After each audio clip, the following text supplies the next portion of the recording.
আসসালামু আলাইকুম। কেমন আছেন সবাই? আলহামদুলিল্লাহ, আপনাদের দোয়ায় এবং ভালোবাসায় আমি এবং আমার পরিবার আল্লাহ তাআলার অশেষ রহমতে ভালো আছি।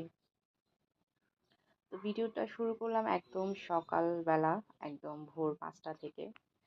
আর যখনই আমি এই সময়টায় ভিডিও করি বা আমি এই সময়টা যখন একটু ছাদে যাই বা জানালা দিয়ে দেখি না, আমার মনটা খুব খুব খুব ভালো হয়ে যায়। মানে এই সময়টাতে আল্লাহ তাআলার একটা অশেষ রহমত থাকে। আমি জানি না কেন যে আমার মনটা খুবই ভীষণ ভীষণ ভালো হয়ে যায়। তো এই যে ভিডিও করলাম না, আর এরপরে নাস্তা করলাম, একটু হাঁটাহাঁটি করলাম। এরপর দেখলাম যে আম্মু শাক কাটছিল। আসলে শাক আমাদের বাসায় সবাই কম বেশি পছন্দ করে। আমিও পছন্দ করি। তো শাকটা আমাদের বাসায় মোটামুটি খাওয়া হয় প্রায় সময়। তো এখানে আম, কাঁচা আম। তো কাঁচা আমগুলো এগুলো গ্রাম থেকে আনা হয়েছে। গ্রাম বলতে আমার নানু বাড়ি থেকে আমার মামা দিয়েছে, পাঠিয়েছে। আম্মু বাড়ি থেকে আসার সময় এগুলো নিয়ে এসেছিল।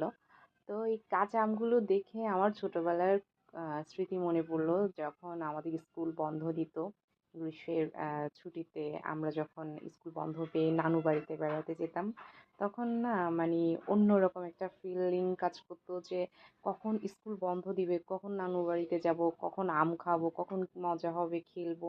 আমাদের জন্য অন্যান্য আমাদের আর যে কাজিনরা আছে ওরা সবাই আমাদের জন্য ওয়েট করতো। তো দেখুন আজকে কত বড় হয়ে গেছি, যে স্কুল কলেজ ভার্সিটি সব শেষ। এখন আর গিয়ে আম খাওয়ার সেই মজাটা নেই। এখন আম আমাদের কাছে চলে আসে, আমরা আর আমের কাছে যাই না।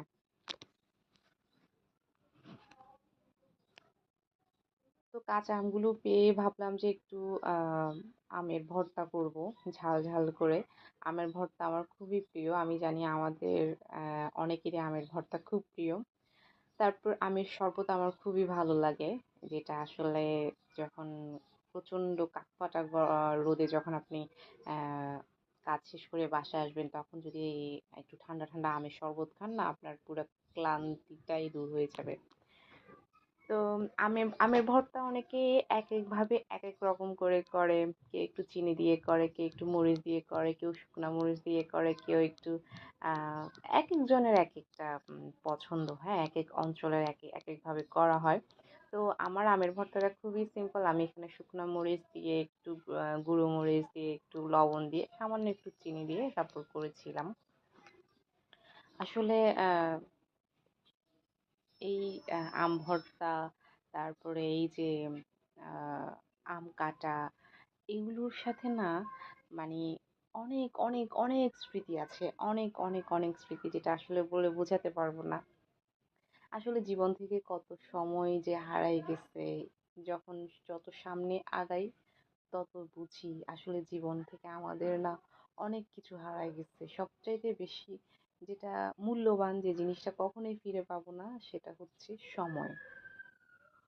সময়টা আসলে একবার চলে গেলে সেটা আর কখনোই ফিরে পাওয়া যায় না। এই যে আমি স্কুলে যেতাম, আমার স্কুল ফ্রেন্ড, আমার টিফিন আওয়ার, তারপর স্কুলের পরীক্ষা, স্কুলের অ্যানুয়াল যে স্পোর্টসগুলো হতো, তখন যে প্রোগ্রামগুলো হতো অ্যাটেন্ড করতাম, কম্পিটিশন।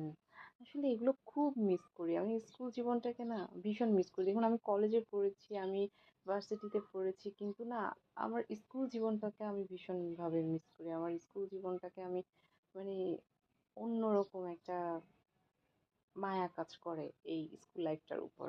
আচ্ছা, এটা কি শুধু আমার মায়া কাজ করে নাকি আপনাদেরও মায়া কাজ করে? প্লিজ আপনারা কমেন্ট করে জানাবেন। আর আমার ভিডিওটি যদি আপনাদের ভালো লেগে থাকে তাহলে প্লিজ প্লিজ প্লিজ আমাকে সাবস্ক্রাইব করবেন, কমেন্ট করবেন এবং লাইক দিবেন। আপনাদের লাইক, কমেন্ট, সাবস্ক্রাইবে আমি আরও ভিডিও বানাতে উৎসাহিত হই। আমি জানি আমি ইউটিউবে নতুন, ধীরে ধীরে অনেক কিছু শিখবো, অনেক কিছু জানবো। তবে আপনাদের ভালোবাসা আর আপনাদের সাপোর্ট পেলে আমি অনেক দূর এগিয়ে যাব। আমার ইউটিউব ফ্যামিলিটা অনেক ছোট। আশা করি আপনারা সবাই ভালোবেসে আমার ইউটিউব পরিবারটাকে অনেক বড় করে দিবেন। ইনশাল্লাহ একদিন আমার ইউটিউব পরিবারটা অনেক বড় হবে। তো এখানে আম ভর্তা করার পরে আমগুলো সবাই মিলে খেলাম। সবাই বলছিল যে মজা হয়েছে। এরপরে যে আমার আম্মু পুদিনা গাছ লাগিয়েছে, এই পুদিনা গাছ থেকে আম্মু প্রায় সময় পুদিনা পাতা কেটে নিয়ে যায়। তো কিছুদিন আগেও পুদিনা পাতা কেটে নিয়ে গেছে। আম্মুর হাতে লাগানো পুদিনা গাছে মাশাআল্লাহ অনেক অনেক অনেক মানে সুন্দরভাবে পুদিনা পাতাটা হয়। আর দেখতেও ভীষণ ভালো লাগে। পুদিনা পাতার যে একটা রিফ্রেশ একটা যে মানে স্মেল থাকে না, ওইটা আমার ভীষণ ভালো লাগে। বিশেষ করে রমজানে যখন আমরা ইফতারি করি তখন আমার ভীষণ ভালো লাগে। তো আজকেও আম্মু কিছু আম ইফতারি মানে বিকালে স্ন্যাক্সে কিছু আম আ চনা বুট, তারপর বেগুনি, পেঁয়াজু এগুলো করবে। তো আমি বললাম যে, "ঠিক আছে আম্মু যেগুলো যেহেতু করবে, গাছে যেহেতু পুদিনা পাতা আছে তুমি ওখান থেকে কেটে নাও।" তো এই যে এই খরগোশটাকে দেখতে পাচ্ছেন না? খুবই কিউট। মানে ভীষণ কিউট। আমরা যখন বারান্দায় এসে দাঁড়াই, এটা আমাদের পাশের ছাদের। তো পাশের বিল্ডিং এর ছাদে। তো বারান্দায় এসে যখন আমরা দাঁড়াই, তখন ও আমাদেরকে দেখে ছুটে আসে। মনে হয় যেন আমাদের আমাদের সাথে ওর অনেক দিনের বন্ধুত্ব, অনেক পুরনো কথা ওর জমে আছে। ও আমাদেরকে বলবে। মানে ওর তো কথা বলতে পারে না, কিন্তু ওর যে একটা চোখের চাহনি, ওর যে একটা মানে অঙ্গভঙ্গি, মনে হচ্ছে না ও আমাদেরকে অনেক কথা বলতে চাচ্ছে। ও আমাদের সাথে গল্প করবে, ও আমাদের সাথে মজা করবে। মানে সে মানে আমাদের দিকে তাকাই থাকবে, মানে আমাদেরকে দেখলে একটা মানে ওর চোখে মুখে একটা মানে আনন্দ দেখতে পাই আর কি। আমারও ভালো লাগে ওর সাথে যখন দেখি ওকে, যখন ওর সাথে যখন ডাক দিয়ে ওর সাথে যখন কথা বলি আমারও ভালো লাগে। তো এই যে পুদিনা পাতাগুলো দেখতে পাচ্ছেন, এগুলোই আম্মু কেটে নিয়েছিল। তো এখানে আম্মু অনেকগুলো পেঁয়াজু ভাজছিল। আমি বললাম ঠিক আছে আমি একটু ভিডিও করি, আমার দর্শকদের সাথে শেয়ার করি। তো ইফতারির আইটেমগুলো না রমজান মাসে যেভাবে ভালো লাগে, অন্যান্য সময়েও ভালো লাগে, বাট রমজান মাসে আমার ভীষণ ভালো লাগে। তো পেঁয়াজু ভাজা শেষে এখানে আম্মু দিয়ে দিচ্ছে বেগুনি। আম্মুর হাতের পেঁয়াজু, বেগুনি সবকিছুই অনেক মজা হয়। আসলে সব মায়েদের হাতের রান্নাই মজা হয়। আমি শুধু বলবো না যে শুধু আমার মায়ের হাতের রান্না অনেক মজা, সব মায়েদের হাতের রান্নাই অনেক মজা। আর যদি সেগুলো আমরা যে ইফতারি স্ন্যাক্সগুলো বাইরে থেকে কিনে নিয়ে আসি, আমি দেখেছি মানে বাইরের কিনা খাবারের সাথে ঘরের খাবারের, ঘরের তৈরি করা খাবারের অনেক তফাৎ, অনেক অনেক ওদের মানে বাইরের খাবারের সাথে ঘরের খাবার আসলে তুলনাই করা যায় না। মানে ঘরের খাবারের স্বাদ অন্যরকম হয়, হেলদি হয়। তারপরে অনেক আমাদের শরীরের জন্য ভালো হোমমেড ফুড। কিন্তু আসলে আমরা না মানে সময়ের অভাবে বা অনেকে আম অলসতার কারণে আমরা রমজান মাসে এই স্ন্যাক্সগুলা, ইফতারিগুলো আমরা বাইরে থেকে কিনে নিয়ে আসি। তবে এটা মোটেও উচিত না।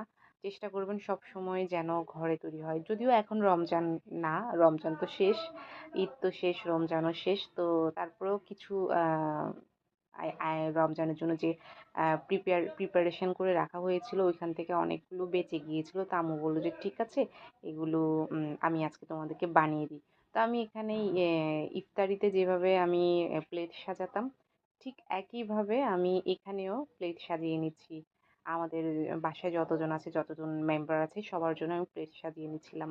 তো পুদিনা পাতা, পেঁয়াজ, তারপরে এই যে বেগুনি, পেঁয়াজু, ছোলা বুট এগুলো সবগুলো আমি দিয়ে দিয়ে প্লেট সাজিয়ে নিচ্ছিলাম।